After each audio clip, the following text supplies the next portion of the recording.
अस्सलाम वालेकुम वरहमतुल्लाहि वबरकातुहू।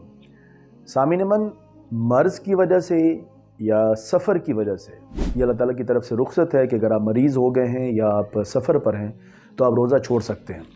तो लेकिन ये सिर्फ रुख्सत है उस वक्त के लिए कि अगर आप 2-3 दिन सफ़र पर हैं या कुछ दिन आप बीमार हैं, तो ऐसी सूरत में चाहे मर्द हो या चाहे औरत हो, वो जो रोज़े तर्क करेगी, जो रोज़े छोड़ेगी या छोड़ेगा, तो रमज़ान के बाद उन रोज़ों की उसको क़ज़ा करनी पड़ेगी। ये क़ज़ा उसके ऊपर वाजिब है, लाजिम है। अगर वो क़ज़ा नहीं करेगा तो वो गुनाहगार होगा। हम रोज़ा छोड़ तो देते हैं लेकिन उसकी क़ज़ा नहीं करते।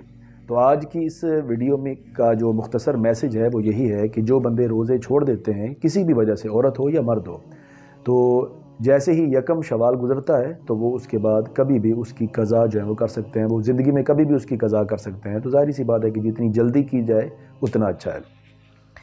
इसके बाद एक मरीज़ है, ठीक है, वो एज्ड है, उसकी उम्र ज़्यादा है, उम्र रसीदा है, उसके ठीक होने की अब उम्मीद कोई नहीं है।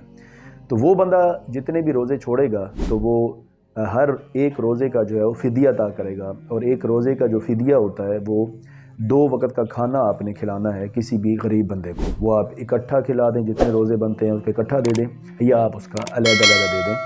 तो जो मरीज़ ऐसा है कि जो अब ठीक नहीं होगा, अब हमें पता है कि वो इतनी ज़्यादा उसकी 80-90 साल उसकी ये उम्र हो गई है, तो अब वो ठीक नहीं होगा।